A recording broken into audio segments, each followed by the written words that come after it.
Welcome to the Mockingcast, the podcast of Mockingbird Ministries. I'm David Zoll, your host, and in just a few moments, I'll be joined by my co-hosts, Sarah Condon and RJ Heyman. We come to you every other Friday to explore a few of the places where we currently see grace and its absence playing out in unexpected and compelling ways. We're glad to have you with us. Praise the Lord. Praise the Lord.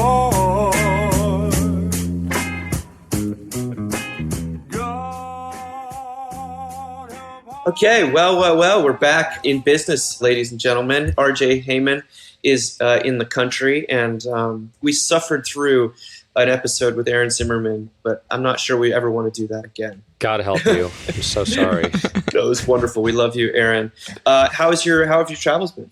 They were great. Yeah, they were just really great time with the family. We spent 10 days in Costa Rica, which was incredible as a whole family. And then I took my two older boys to Europe for a bit for a Dutch family reunion, which was really fun. On Father's Day, there were about 60 members of our family, both Dutch and American, in a restaurant that my grandfather founded in the 1930s. What? And so it was really cool. It was very, very fun. And I think my boys were pretty overwhelmed. They kind of, my oldest son, Jackson, looked around and said, I never realized that only like 1/5 of our family is in America. So just so cool for him to connect with, cousins his age and really a lot of people he'd never met before. So it was a very memorable experience, and yeah, we had a great time. That's awesome. Can I ask an ignorant question? Are there any other types of questions that you ask, Sarah? Exactly. Do they speak English? Like, were your boy? So all your family's able to? Oh, okay. Yeah. Pretty much. Okay. I mean, people at my dad's generation, their English is pretty good, but their kids and their grandkids, their English is pretty much perfect. Because if you're in Holland, it's such a small country, they all speak like 3 or 4 languages fluently. So communication was not a problem. I see. Sarah, how about you? How's the last couple weeks been? I mean, I'm embarrassed to talk about it just because it's been so luxurious. I mean, we were in rural Tennessee in the mountains, and there's nothing to do there. And yeah, I mean, there's a Piggly Wiggly. We went there. I saw people I'm probably related to. It's basically the same thing RJ did. I mean, it was like really nice. I mean, the other day I sent you that study I sent you of like the states that exercise the least in the country. Yeah. Colorado was number 1. Last on the list was Mississippi. Yeah. And I bet Tennessee was like in the bottom 5. Yeah. It's, we've gone to Tennessee for 3 years now for my husband to get this degree. And this is definitely the last year I had in me. So we all bought t-shirts at the Piggly Wiggly as like a commemorative goodbye. We've done Swanee. So I see. Isn't it kind of also like, I hear people talk about it like it's heaven on earth though too, like when you get up on the mountain and you go through the gates and isn't there some tradition where you sort of like kiss your way in and kiss your way out or something like that because you're entering through the pearly gates into the closest thing on earth to heaven? They got a lot of traditions. They're like, they got a lot of stuff they do up there. Careful, I know. Sarah. I'm sure. Yeah. She's holding it's back. A lot of Episcopalians. I'll just say back. it's a lot of Episcopalians. I'm just, I'm just the kind of person that like when I see a really like beautiful outdoor setting, I want to get out of my car and I want to take a picture of it, and then I want to get back in my car and go find people. Like that's my vibe. You know what I mean? So it's just like it's just a lot of outdoors time. And I've got little kids. I mean, I get people go up there and they do this whole like contemplative thing. There's a lot of icons or whatever, and that's cool. But like, my 4-year-old and 7-year-old are like not down for that for more than about 30 seconds. So yeah, it was. They don't meditate? No, not yet. So I mean, we're practice mindfulness. We're working on it, but much. Not yet. Well, I too was in Tennessee, but I was in Memphis. And I went to... I saw you on Facebook. I know, I went to Graceland. It's been a pretty eventful couple of weeks. I'm on Facebook now, which is a whole nother story for another time. But it means you're washed. You're officially washed now that you're back on Facebook. I'm totally washed. Which we'll talk about later. Yeah, it was not with small amounts of trepidation that I pressed click, recover account. That was a dark moment. But it actually, it's funny we mentioned this because the first piece we're going to talk about today is all about Bo Burnham, who is a comedian, and he really was one of the first YouTube stars, I guess, and it completely dates me because I missed out on all of this stuff. But the New Yorker did a profile on him because he's 27 years old and he's written and directed a movie called Eighth Grade, which is, giving us all, re-traumatizing everyone who's watching this trailer. But it looks unbelievably good. And it comes out, I think, July 13th. But what struck me was the sound bites coming out of this guy's mouth and the wisdom, in fact. This is in the New Yorker. It's called Bo Burnham's Age of Anxiety, written by Michael Schulman. Bo Burnham, a 27-year-old comedian who made it big in the early days of YouTube, has since pursued a successful career in stand-up. Burnham is regularly afflicted by anxiety and panic attacks. And in his new movie, Eighth Grade, he gives voice to this anxiety in the form of a 13-year-old girl named Kayla. Apparently, he watched hundreds of teen vlogs, video vlogs. The girls tended to talk about their souls and the boys about Minecraft. So he made his protagonist a girl. I thought that was a great little throwaway. It goes on to describe, he meets with these very vulnerable eighth graders. Even the words bring up certain emotions for many of us. But it really stopped me in my tracks when they got to him describing one of his comedy acts. He sort of asks rhetorically, what's the show about? It's about performing. I try to make my show about other things, but it always ends up becoming about performing. Social media, it's just the market's answer to a generation that demands to perform. So the market said, here, perform everything to each other all the time and for no reason. It's prison. It is horrific. He tells his audience, if you can live your life without an audience, you should do it and then quit, sort of stand up for a couple of years. Goes on to say, I think there are probably certain elements about social media that we'll look back on the way we look back on smoking, where we'd be like, maybe we shouldn't have all been doing that. The equivalent of my doctor smoked will be my shrink had a Twitter. There's a lot more to it, but what I would love to hear from you guys both. Or my priest. My priest had a Twitter. Yeah. Yeah, I'd love to hear from you guys about your own eighth grade experiences as well as your thoughts on that. I was watching the film trailer. Like, we don't give a lot of trigger warnings on Mockingbird, but trigger warning, you will flash back to eighth grade and it's not going to be a good look. But I actually read it's a pretty long piece. I read the whole thing. It's fantastic. One thing he wrote that stayed with me was like, I'm always trying to appeal to the people who hated me up until then. Like when he talks about doing, writing new things, which is, probably the definition of most eighth graders, but also still the definition of most 35-year-olds. I thought it was pretty brilliant. I'm excited to see the movie. Yeah, but I definitely watched it, and all I could think about was how we did Hello, Dolly in our musical theater department. And I was what's it called when you're like you're the second, gosh, I should know this, the backup person? Understudy? I was the understudy for cook number 2. And she got sick. And which game on, right? And so I was in this, I think I was supposed to be like a German cook or something, which is still my role in life. And I covered myself in flour and wore bright red lipstick. And I remember the completely insane theater teacher. I was like, you stole the show. And I totally believed her. It was just such a painful, I don't know who has a good 8th grade year. I feel like it's just something you get through. But I loved all the conversations he has with real 8th graders in this piece and the stuff that they're worried about versus the stuff that we think that we should be worried about on their behalves, or we think that they're worried about. I was fascinated because I'm terrified of social media for 8th graders. And it's the question, we have a friend in town right now and he is an 8th grader and the 8th grader just got a phone. And so we talked about it as worried parents for 45 minutes.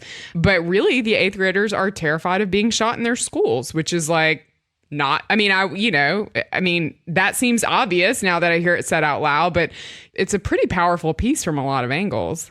Yeah, I did not have a great 8th grade year. I had a unique 8th grade experience because I think I've shared this with everyone before, that I went to this strange little school in New York City called the St. Thomas Choir School, which is a boarding school for boys only, 5th to 8th grade, that provided choristers to St. Thomas Fifth Avenue. So I think there were 10 people in my 8th grade class. They were all boys. Yeah, pretty crazy. Social media was not a big thing in 1989 to 90. You old, RJ. I know, so old, so old. Freshman year was probably harder because I had to figure out how to relate to women again, because I hadn't gone to school or really been around any women for like 4 years. And that was a rude awakening. That was kind of strange. But I actually found the trailer for the movie to be comforting in a way, because we have an 8th grader. Like Spencer, our middle child, is going to be an 8th grader next year. And he is totally addicted to screens. I don't think he's addicted to social media. I think he watches, it's not Minecraft anymore. It's Fortnite, as you may know, like every teenage boy. Actually, when we went to Holland, he talked with his cousins about Fortnite, in Holland, who also play. And hopefully they'll hook up online sometime and play Fortnite together. But he would play Fortnite every waking hour of every day if he could. And when I go upstairs to his little video game area, when he's up there, he's usually playing Fortnite, and then on his phone is a video of someone else playing Fortnite, and then there's on his iPad like some sitcom playing, usually like Parks and Rec or Arrested Development or something like that. So he's triple screens, and he's also talking to his friends while they're playing Fortnite together. And my wife and I have just been talking, like, what do we do about this? How do we put limits on this? How do we think about this? And he said something really sweet, maybe a month ago or 6 weeks. I can't remember when it was exactly, but something along the lines of, can you just give me a little bit of space? I'll get through this, but I kind of need this right now to make it through this part of my life. And I thought that was sort of affecting and wise and vulnerable. And I still think he spends way too much time on his screens. And actually, when we were on our trip, I inadvertently jumped into a body of water with his phone in my back pocket, which I did not mean to do. But that was a wonderful week. When he didn't have access to his phone, he was much more engaged with us. But the reason I found it comforting was because it was a reminder that it is actually going to be okay. There were things that wounded me in my middle school experience. There are things that are going to wound him in his middle school experience and his high school experience and his college and the rest of his life, right? But that it is actually going to be okay. And part of it is just running the gauntlet of adolescence and growing up. And it looks different now than it did when I was growing up. Maybe it's worse. I don't know. There was a Dig video I saw, sort of a parody video going back to the 16th century with, parents complaining about how easy, their kids have it. I feel like parents have always been worried about their children. I mean, my father's father told him, don't read so many books, it'll make you want things, and it did. It made him want to go to business school and move out of Holland and move to America. But his father had like a 5th grade level education and did just fine. So for his, books were the Twitter or the Snapchat of my father's childhood. But again, I found it comforting. Like, he's going to make it through. It's going to be hard. It's going to be wonderful. But it's something everyone has to go through. No one gets through middle school unscathed. I mean, this Bo seems to have untold amounts of compassion or empathy. Yes. You say actual genuine. He sounded like Mr. Rogers almost a little bit, which I finally saw that movie this week. Well, I mean, not exactly, but kind of. I mean, he does. They say that, like, when he meets with those 8th graders, Sarah, I mean, like, he asks them what words come to mind when they think of to describe 8th grade in a single word, and the answers included underwhelming, overwhelming, stressful, responsibility, and headache. And then they talk to a boy who's a competitive gamer, and he says, a lot of people just see me as this happy, loving kid, but I don't show anyone my other side because I don't want them to be worried about me, he said softly. Oh. So when I'm alone, I'm being my other self. Then Burnham leans forward and tells him, I'm sorry you feel that way. It is not unique. I felt that way when I was a kid. I feel that way now. And, early on, I don't know if you guys caught the aside towards the beginning, that for him, it was between being a comedian and going into the clergy. Pastor. Being a pastor. Yeah, amazing. So which makes it sound like he's not a Catholic, even though he's from Massachusetts. But I thought to myself, a lot of sort of what stand-up comedy is becoming is preaching. Right now, we're working on a list for the new issue of the Mockingbird, and we're calling it like Pagan Priests of Mockingbird as a way of sort of talking about all the thinkers and talking heads from whom we've gotten so much over the years, but who would never in a million years consider themselves Christian. And you have to include a bunch of comedians in that list because They seem to be talking about stuff that matters. And here's Bo Burnham doing the same thing. I mean, there's another exchange in there. Did you guys see the thing about they talked to his mother and they sort of trying to figure out what accounts for his insight or his rise? And she, Patty is her name. She says, he was just a good kid. And Burnham corrected her. He said, I was terrified of being not good. And then she asks, why were you so hard on yourself? I wonder. Burnham replies, half joking, it was you telling me I was the best, smartest thing that ever lived. And then I needed that validation from the entire world going forward. That's probably a pretty classic thing with people of my generation. I mean, that's what we call the law. And it's one of these things where even an evaluation, even if it's a really positive evaluation, can serve as a total condemnation. And I don't know, I saw the trailer and I just thought, man, this thing is like a cannonball of empathy headed straight for the screen. His mom is also a hospice nurse. Did you see that? She was featured in the This American Life episode that was about, what was it called, Death and Taxes, and I remember that episode, and she is so profoundly insightful and knows what matters because she spent her entire career around people who are dying and families who are dealing with that. And it has to come some from that, I would think. I have to think. It's so interesting to me because there's these different life stages that we give a lot of grace to. Like I think about when you have a newborn, there's a lot of grace given to the to young parents and newborns. But I don't think we think about children that way. I don't think, for those of us who aren't working with kids, we're not thinking about kids that way. And RJ, I love the story of your son because I would be, too many screens and he's always in front of the screens and blah, blah, blah. And then when I think back to what I did in 8th grade, it was very much I just need to get through this age. It was me, a boombox, the soundtrack to Romeo and Juliet with Claire Danes and Leonardo DiCaprio, and just weeping. You know what I mean? Just crying for just Radiohead for days. Exactly. Just so much Radiohead. And so I don't know. I think we would do right to remember that that's that. We look at somebody who's young and everything's great. It's it's a really we would do well to give them some space. So anyway, we should all see this movie. There's one other thing I wanted to mention, which I thought was incredible when they ask him what is his thematic consistency, and he says, I don't try to worry too much about being thematically consistent. I don't think our days are thematically consistent. I might have a scary morning and then a funny afternoon and then a depressing night, probably in that order. I think he's saying this at some Silicon Valley thing, and someone immediately tweets it and says, preach, my guy. There's such power in vulnerability and sort of truth-telling and compassion, And I'll also say, Dave, as both you and I, as former youth workers, I used to love working with middle schoolers because I felt like they were, I don't know, a little more transparent maybe than high schoolers. And they definitely had some awkwardness to them, but they weren't sort of curating their own existences in quite the same way. And all they really wanted was for you to treat them like a human being, and be somewhat interested in the things that they were interested in. And I just, as you were reading back what those 8th graders were saying, it just reminded me of working with middle schoolers and actually how wonderful that was, how fun that was. Actually, getting back on Facebook, the number one thing that's actually been kind of cool is to see where the 8th grade boys that I worked with, they're all, they're getting married at this point, what they're up to. And they're, it's pretty cool. But, while we're on the subject of vulnerability, the next thing that was published this week that looked very interesting was by a writer named Chris Beam in the New York Times. She wrote an editorial called, I Did a Terrible Thing. How Can I Apologize? She talks about sort of abandoning her loved one right after a terminal diagnosis. And she talks about the Jewish process of apology, teshuva, which requires that the ones seeking forgiveness first undergo a personal inventory or reckoning. In Hebrew, teshuva means return and sort of trying to reconcile with her ex. Maybe I thought this was a universal longing to be listened to rather than apologized at. But it gets really interesting when she sort of talks about the larger culture. She says, our culture is good at promises. Our leaders take oaths. We say, I do. And we're good at applying punishments when those promises are broken. But where is the space for real remorse and introspection? We live in a Christian nation. Resist all you want, but 3/4 of us identify as Christian.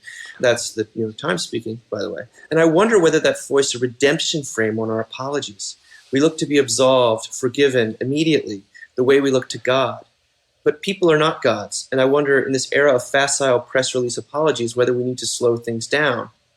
Of course, apologizing for committing a crime is different from apologizing for breaking someone's heart, but there is some crossover. Are you guys good at apologizing? I mean, probably no one's good at apologizing. It's something I work on a lot and I think about a lot. I've just started listening to Esther Perel's podcast, which I'm a few seasons behind, Where Shall We Begin, which is like couples counseling. And I can I can say like, oh, I'm listening to it because then I'm like a pastor and I work with like lots of couples. That's not true. I'm listening to it because I'm married. And I'm fascinated by sort of how these couples interact. It's also incredibly normalizing. You're like, oh, other people are dealing with this stuff. But she models a thing, an apology that my own therapist talks about a lot, which is like, and I think I've said it on here before recently, but it is this sort of like not just an apology, but also like, how did that make you feel? Like, how did I make you feel when I did that? And how important that question is, because I think so often, we want to apologize and then immediately sort of move on. And there's an interesting, I should have an article pulled up about this before I talk about it because people won't like this, but there's some interesting research about when men and women fight. Have you guys seen this before, where women's bodies literally like process it in a more heightened way? And so it takes longer for our pulse to come down. And so even though it'll feel like we're done, I don't know if you've had this experience with your wives, you should stay silent, but like, it'll feel like you're done. And then your wife will be like, and then I'm like, I do this all the time when Josh and I fight, and he's always like, wait a second, I thought we were done, like completely disoriented. But because my body is still in fight mode, I'm trying to justify that like mentally and verbally. And so anyway, that's not really the question Dave asked, but I think I'm fascinated by this idea of like, what does apology mean? What does forgiveness mean? When I was very seriously dating a Jewish man in college, I considered conversion to Judaism, and I actually learned about this principle of forgiveness and practiced it with someone that I had really hurt. And it was remarkable, although I will say it reminds me a lot of what you do in AA, right? It's a lot of the same, like actually coming to that person in a way to say like, how can I heal what I've done? Like, I'm not just going to say I'm sorry and dump you. I do think he's right about wanting to be heard. That when I think about people that have hurt me, basically what I really want is for them to sit down and to listen to what I have to say and to feel, and not even just to hear it, but to actually feel my feelings, to actually be empathetic with me. And that's been a big thing in our, marriage as well. Our little phrase is, can I take your tour, or will you take my tour? Basically, will you sit there and allow me to be a tour guide of my own, how I feel right now, not in an attacking way, hopefully, although as you guys know, because you're married, that's hard sometimes not to do the attacking and blame thing. But if you could just actually say, when this happened, I felt sad or threatened or confused or hurt or angry or whatever it is. And then as the hearer, to actually put yourself in that person's shoes and not allow it to become threatening to you, there's incredible power in that. And you do kind of find that it may not completely your negative emotions may not completely disappear, but they begin to melt away. And more than that, it really creates intimacy. If you can put yourself in your spouse's shoes or in anyone's shoes, that you're trying to work a conflict out with. So I think that she's right, that forgiveness becomes a little bit too, too facile, too easy sometimes. I hate to say that because it's, true forgiveness is never easy. But when the time isn't taken, the hurt may not exactly go away. I thought it was incredibly courageous of her to write it as well, because it sounds like she was really pretty awful. And to recognize that and own that.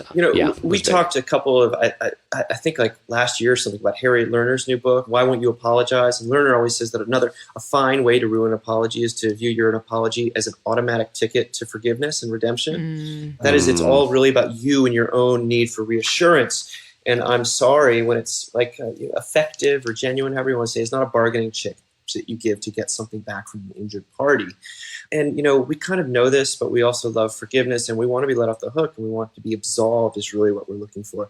But this is me talking, tacking on a plea, no matter how heartfelt, I think it does mix the message. Like, you embed this condition, and anytime there's a condition embedded, it tends to, incite more resentment rather than relieve it. So I always think about Christ's injunction to forgive your enemies, and just how it just nails us all to the wall, because real forgiveness that or real apology that's not looking for forgiveness, but is really just genuinely expressing remorse. It's so difficult to come by it's so difficult for it not to use it as a bargaining chip, even subconsciously. I mean, I think we're colossally resistant to reconciliation, especially with the people we love the most.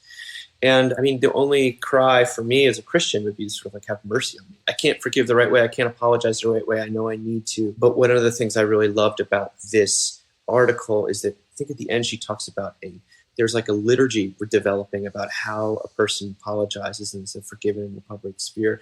And it's become way too detached from how it works in the private sphere and on intimate levels, like what you were just talking about, RJ. And that if we're to regain any sense of contrition that goes beyond, a press secretary's kind of idea, that we've got to go back, as we always do in everything, is to go back to how does it actually function in your own life? I mean, that's where I'm at. I always think that it's no wonder in the Sermon on the Mount that you have Jesus not just talking about sex and about greed and anger, but you have him talking about worry and you have him talking about apologies. Because those are like, that is, if that doesn't convict you, then you've got a heart of stone, or you're just not someone that I certainly would ever want to hang out with. And I'll just say two more things about this. I think my biggest struggle is, how do I forgive someone who I know will never tell me they're sorry? So someone who will never, own up to what they did or ask for forgiveness or even be willing to talk about it. And how do I, not that I have so many people like that in my life, but how do you actually forgive someone who's not going to ask for it? That's tough. It is. Sarah, do you got anything else to say about forgiveness, apologies? I keep thinking about this book that came out last year. I don't think we talked about it, called South of Forgiveness, I think is what it's called. I'm hoping I'm getting that right. It's the book about this man and a woman who they did a TED Talk together called Our Story of Rape and Reconciliation. And it's this guy that raped this woman, and they come together years afterwards and navigate what that looks like, what forgiveness looks like, what him knowing the pain he's put her through looks like.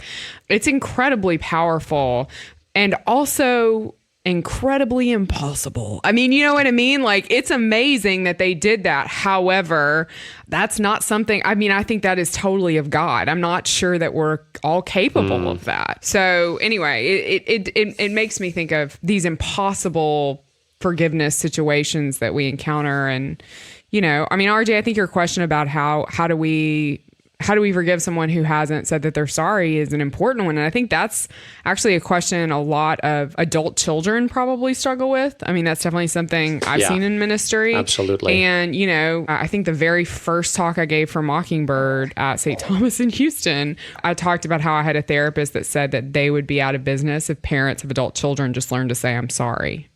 So it's like, just say I'm sorry. Boy. So anyway. Well, it's definitely the air we breathe right now.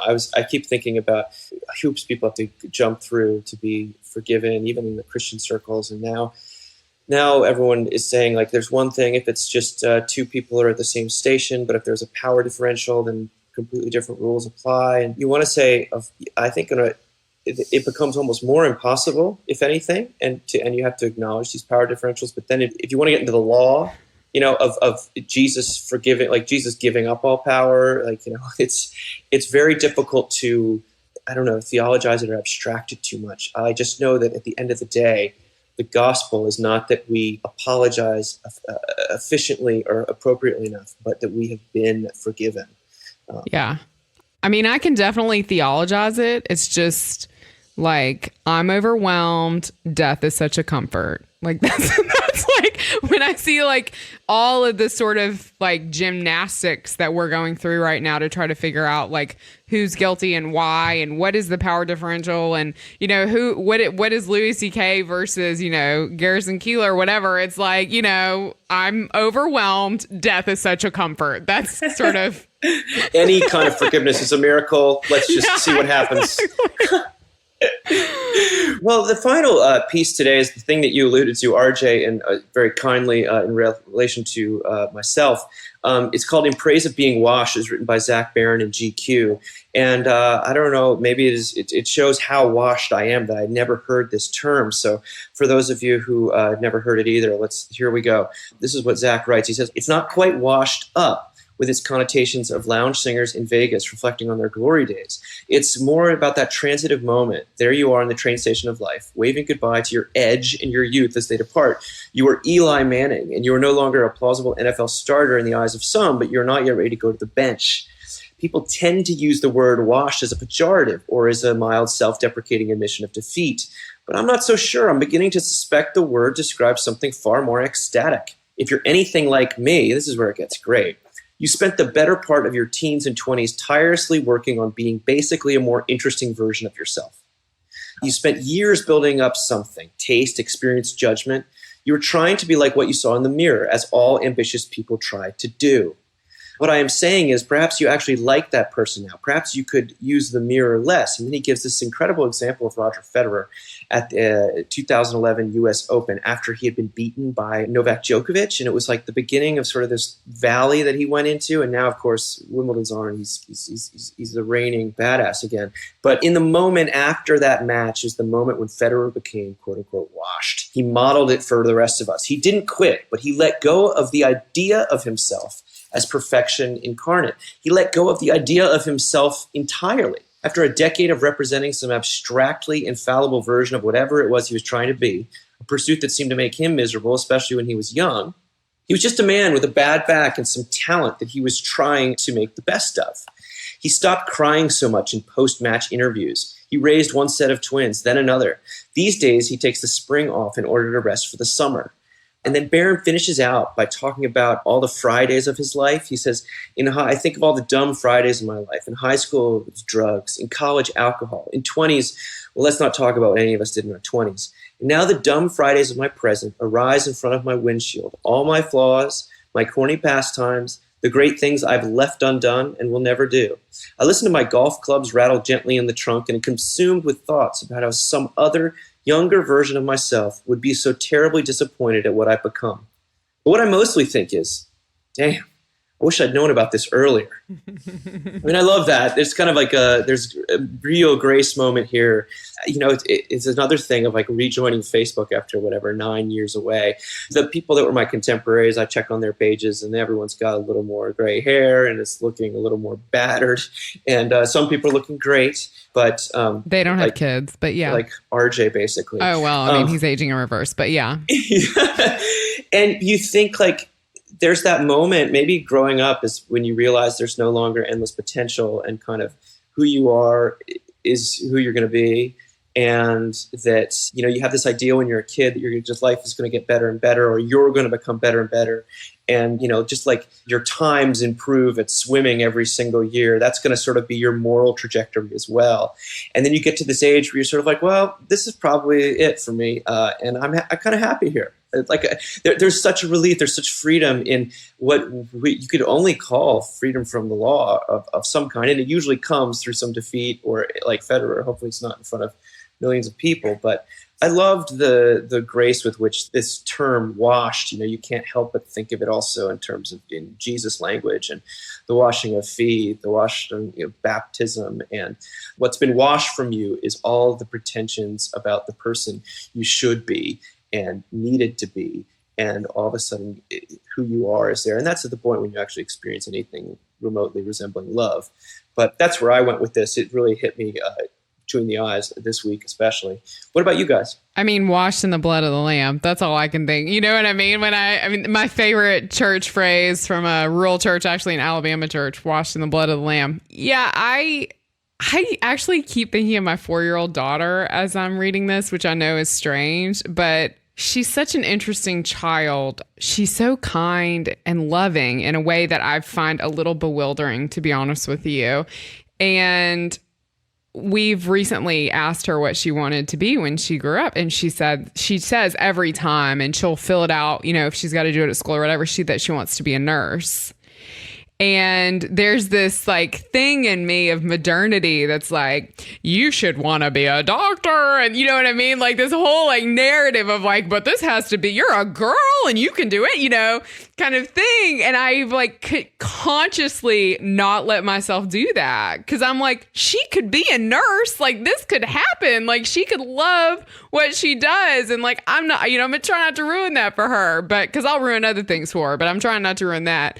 But yeah, I mean, I thought washed in the blood of the Lamb when I read this, because I don't know, there's a whole narrative as we age, more for women than for men, I think now, just because women are in so many ways more, it's more acceptable to celebrate women than it is men.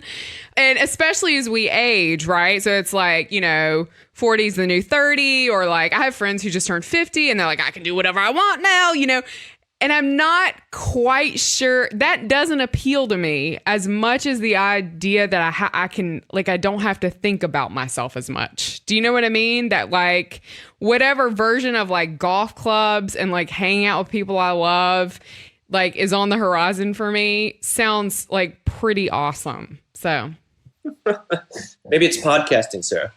Maybe. The first thing I wanted to say, I was just really impressed by the ease that Dave Zoll had telling sports stories.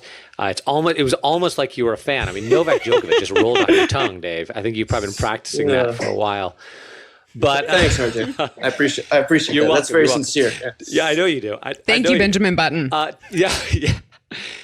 To the degree that I'm washed or not, it probably had something to do with like getting married fairly early and having kids fairly early. Like we got married at 23. I'd been 23 for a month. I was like 23 in 1 month when we got married. And we lived in the Bay Area for a little while in Oakland, and that was really fun. And then I got a job offer in New York City, which came with an apartment. We're like, oh, we're going to go to New York, and we're both going to be working. We're going to have disposable income. We're going to have free housing. Woo! It's going to be incredible. And then we've been there about 2 months, and my wife got the flu, quote unquote, which then lasted a lot longer than any flu should. And then we took a pregnancy test, and we're like, oh, I guess we're having kids now when we're 25. And I'm not saying you have to have kids to be washed, but I think it certainly helps, to just recognize. And I think if you want to be a good parent, it helps to be fairly washed. It helps to set aside your ambition and your sense of yourself. And that being said, I still wrestle with ambition, because I'm a person in the world. And like yesterday was July 4th, and I was looking forward to like a really kind of fun day. And then it just torrentially poured here for 4 or 5 hours. And I thought I might jump out of my skin. I was so stir crazy. And then I took a nap, which is about the most washed thing I could possibly do, I guess. And the day turned out okay. But I struggle with that. I will say when I really find myself getting tied up in knots by feeling like my life isn't what it should be, or I should be doing something different, or I'm falling behind, or whatever it is, then I will remind myself that, I know the plans I have for you, says the Lord. It's going to be okay. I am loved. I will be taken care of. I'm exactly where I'm supposed to be. It may not be where I am forever, but that definitely, sort of the forced washing myself with those reminders helps me kind of make it through those times that I'm tempted into sort of ambitious anxiety or anxious ambition, whatever it may be. So, yeah, I mean, I also think, I was wondering, for me, my faith is getting washed rather than like, I think a lot of people, or at least the more and more I read these narratives of, say, like deconstruction, or people, struggling with their faith or talking kind of ill about God, oftentimes what comes across to me is how much to them their faith was so much about improving and becoming their best self, even if it didn't, their best moral self, their best every kind of self. And that's not their fault. It's the church they grew up in. And it's sometimes we're so young when we hear those messages, we can't just argue our way out of them. We have to maybe just depart or something like that. But for me, Christianity was always like, you're washed. It's a huge relief. It was never anything but a relief and a comfort. I think a lot for some people, it becomes this scheme that's almost keeping that becomes a mode of ambition, like a spiritual moral ambition, rather than what happens after those ambitions fail. And the world that he's describing, I think, thrusts enough imperatives, law about what we need to be, who we need to be, look in the mirror, all this stuff. This become a much more interesting version of yourself. To me, and I think the church does that sometimes too in its own spiritualized way. But when he says, why can't we be washed at 22? And I was thinking, like, well, just become a Christian. But then I thought to myself, but that's not actually true, because a lot of people who become or have really strong faith at 22, just completely they get washed by that's what defeats them. And it becomes the mechanism of law. And even if they can say the 39 articles backward and forward. So, I feel very grateful that, to me, this idea that there's peace in sort of not, we can undertake projects, we can do exciting new things, we can record podcasts, we can throw conferences, but from a place of not really having to, and we're not going to take over the world, and that's more than okay. Let's just see what the Holy Spirit has in store, rather than it being like, I've got to live up to the call that God has given me or something like that. That's the masthead of the quarterly, right? The TSLA quote, to care and not to care. And that's what we're talking about. We're talking about being washed is you do care, but you don't let it define you. You don't let it enslave you. And I'm teaching on Mr. Rogers the next 2 weeks at church. And so I watched the movie and I've been watching a lot of videos, and I watched a commencement speech he gave at Dartmouth. There was one moment which was really good where he looked at the graduating class and said, remember, you never need to do anything remarkable in your life in order to be worthy of being loved. And I thought that was a pretty profound thing to say to people who are clearly incredibly high achievers, are probably at the least washed moment of their lives, about to embark on fabulous and exciting careers, and are probably thinking to themselves, what do I need to do to justify my existence and be worthy of acceptance by myself and others? And he looks at them and says, you don't have to do anything. You never need to do anything remarkable. And I found that very comforting. It's amazing. I was at a wedding this past weekend, and the father of the bride gave this toast. I was really bracing myself for. He said, gets up there and says, everyone knows me as the advice guy. I was like, oh God, where are we going with this? But it's never go to sleep angry. Yeah. And he said, well, here are the three things I'd say I wish I'd known when I was about to get married. He said, firstly, throw out your list. I like to keep lists. Everyone likes to keep lists. My wife likes to keep lists. Throw them out. They don't do any good. And these are to kids who are very washed emotional and unwashed emotionally. Like, they're just totally excited about everything that even this sermon at the wedding was all about how their marriage is going to bring so much glory to God. And I just want to be like, oh gosh, because it's talking 5 years. But maybe. I hope so. I hope you also like each other. And his second thing was, he said, go to church every week together. And that could, but I was like, well, that's a very countercultural thing to say, even though these are all Christians here. But he said, because you need to be reminded of the gospel. That's what he said, that basically you need to be reminded that you are washed and you've been washed in like both senses of that word. And that, just two people kind of can relinquish a little bit of their prerogatives for 5 seconds and sit under something, a third party, especially if it's something related to grace and the gospel. And then third, he said, don't just laugh with each other, laugh at each other. And I left feeling like that was all I kind of needed to hear. It was really great. And I felt myself, I was laughing at myself for expecting something that was going to be. Did you find your life strengthened and your loyalty confirmed? Oh, always. So. Can I tell you guys a grace and marriage story that we can cut? Yeah. So sounds like we won't cut it. So we were, I don't know, you might. So we were at the pool at Sewanee, and they have like a big university pool. And my kid wouldn't go off the diving board because it's like a scary diving board unless my husband did. So Josh got on the diving board, and it's like an Olympic diving board. So it bounced up and like put these massive cuts in the tops of his feet, which I have referred to as his stigmata for like weeks now, which he does not think is funny, and the kids don't know what I'm talking about, but it's a joke in my head. And he's had to re-bandage his feet. So he has these like giant Band-Aids. And like 2 mornings ago, I'm taking a shower, and I see like propped at the top of the shower is an old Band-Aid. It's like an old giant Band-Aid. And I'll be honest with you, like, I don't know, even 2 years ago, I probably would have been like, this is disgusting. Like, I would have cleaned it up and gotten mad, right? Probably. And like been like, that's so gross, like put it away or whatever. So what I did instead was I was like, I should clean that up. And then I got out of the shower and like forgot about it. And then I got downstairs and we're having coffee together. And I was like, hey, cause he'd just taken a shower. I said, hey, did you clean that Band-Aid up was in the shower. He's like, oh no, I keep forgetting about it. I was like, me too. I keep seeing it and being like, hey, that's super gross. And then I get out of the shower and brush my teeth and totally forget about it. And I know that sounds like not a grace, like a deep story, but it was this moment where it's like, we're both laughing at like our inability to like, I don't know, to like clean up a Band-Aid. We're both like together in this like sweet moment of like, we're going to laugh at who we are and like our expectations of one another. And, you know, I don't know. It's just. Your marriage has been washed. Your marriage. Exactly. We've given up. And now it begins. Now it begins. With our stigmata Band-Aids. All right. I love that. Any parting shots from you guys before we say goodbye for a couple of weeks? Good to be back. Missed you guys. Missed you, Arch.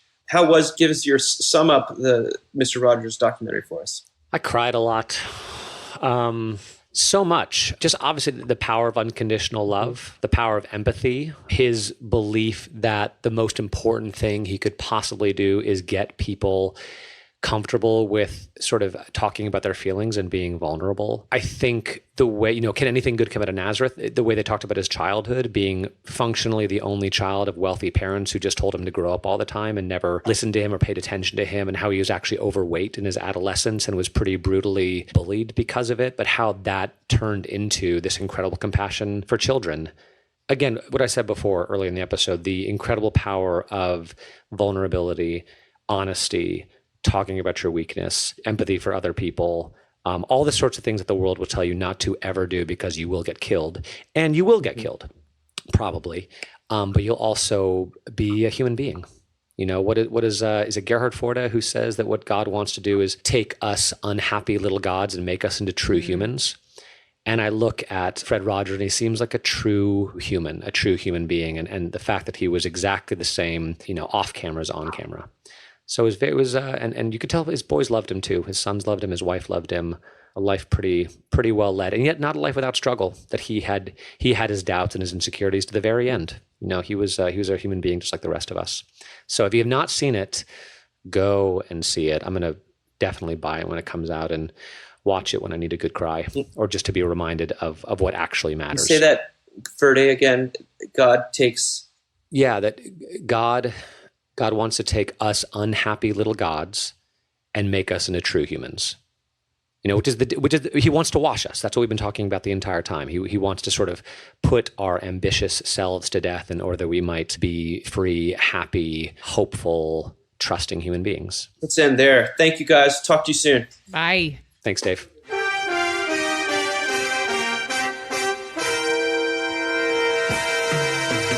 Thank you for listening. Remember, you can find us on the web at www.mbird.com. And we'd always love to hear from you at info@mbird.com. Audio production for the Mockingcast is provided by the Narrativo Group, and if you like what you've heard, please do drop over to iTunes and leave us a rating and review. Until next time. Praise the Lord.